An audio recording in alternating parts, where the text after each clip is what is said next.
largest newspapers also supported the decision in Plessy versus v. Ferguson, which made segregation the law of the land in this country. I remember when I was,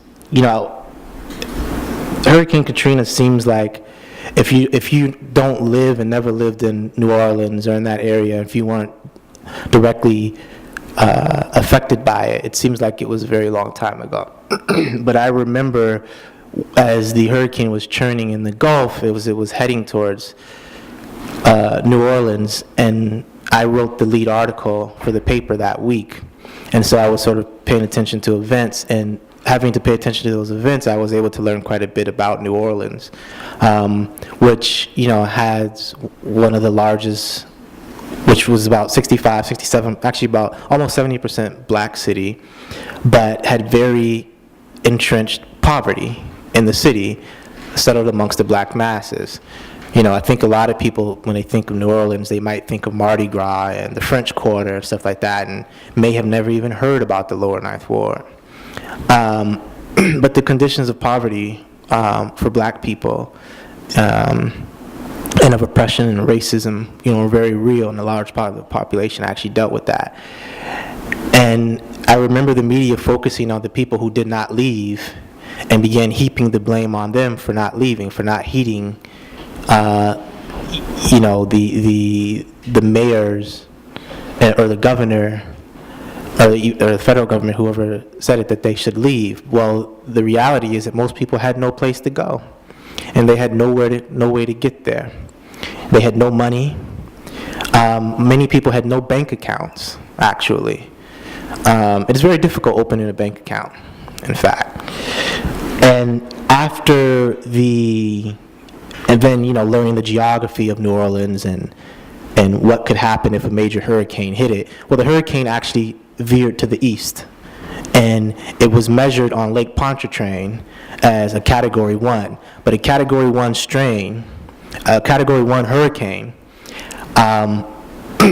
was able to do enough damage to collapse a wall of the levee and flood all of Lower Ninth Ward. And we saw, as people on the roofs with signs asking for help, we saw heroic acts of family members putting, and neighbors putting people in whatever they could find so they can float them around down this new lake that was created. But the media focused on looters and violence and riots. That's what they focused on. They even had a caption of a picture of white people stealing bread and black people doing the exact, and then there was another one of black people doing the exact same thing, and how they were labeled differently. One group rioters, the other searching for food. And it was based off of them being different, coming from different cultures and different race. If white people are doing it, then it must be a necessity. But if black people are doing it, it must be that they are inherently crooked and they're just out for themselves. And they would show the person carrying a television. Well, guess what? He lost everything. That television could feed his family for a week, but they made it seem as if he was just stealing that television because he wanted a brand new TV set. And even if that was the case, who the fuck cares? Even if that was the case, he lost everything. And who were they to judge? And what actually happened in response to that? How did the white populace in and outside of New Orleans take that up? You remember, racism is pervasive in U.S. society, and we don't have the access to people like the mainstream media does. So it constantly poisons people's minds to think about oppressed people as subhuman and below human. On an everyday basis, people might shake hands and say, "Hey, how you doing?" But when it comes to hardship and suffering, people can be turned so quickly. We saw it with Trayvon Martin. If you haven't read the paper, I don't really trust polls because they can be manipulated, and I don't think you can really find, I don't think that you can really find an area where it's all that random. They're generally not that random. I mean, New York City kind of. But you see how things have changed with Trayvon Martin. And I'll get to that. But what happened in New Orleans? Gretna.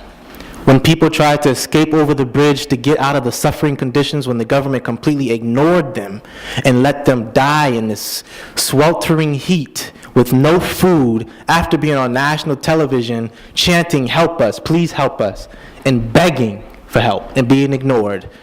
And when they tried to escape into Gretna, they had guns turned on them by the police and citizens of Gretna. All throughout New Orleans, even if you watch Spike Lee's movies, When the Levees Broke, he interviews two people who were shot by a white man with a shotgun. Malik Rahim put together a movie to document. He lives, I think, in the Tangier section of New Orleans. Algiers, thank you. Algiers section of New Orleans, which was not flooded, and which he had said all the time, you don't have to ship people around the country, you can take them to Algiers. This was not affected by the hurricane.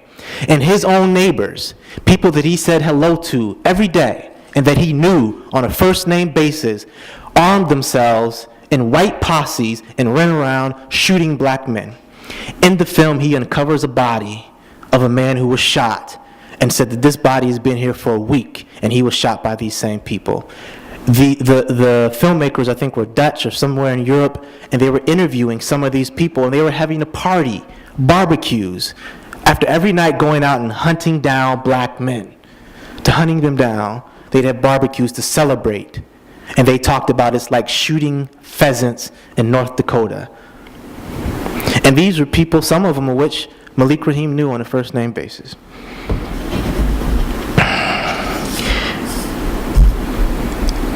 So it just goes to show how the media, even in the case of Trayvon, when they seem like they're friendly, they can turn things quickly. In the case of immigrant workers in the U.S., we of course have seen our Lou Dobbs and all these other right-wing commentators, and they're being able to spew their hatred and racism on an everyday basis to justify the murdering of people on the border by these Minutemen, which are just white racist mobs. That's what they are, and these other vigilante groups. In Chicago, the city of Chicago was sued, and the federal government for the right of some of these of people to carry guns within a city limit, because there's an ordinance that says it's illegal. And some of the people who were pushing that lawsuit were some of these racist groups outside the city of Chicago. And their justification was to protect themselves from black youth. Stand your ground law, same thing.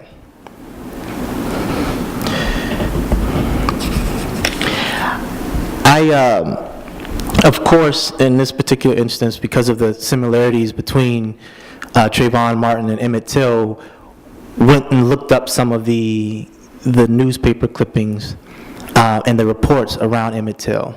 And I think most people, because it was written up in our paper, are familiar with the magazine spread done by Look magazine, that where the murders basically admitted to having killed young Emmett Till. But what is hard, or even harder to find, is the justification for killing Emmett Till because of crimes of which his father was convicted.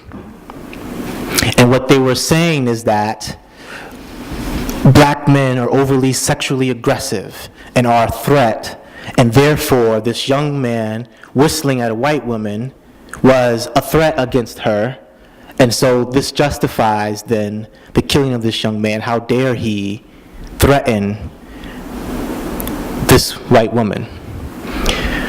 And it's never even been verified whether he did whistle, and even if he did, who cares if he did?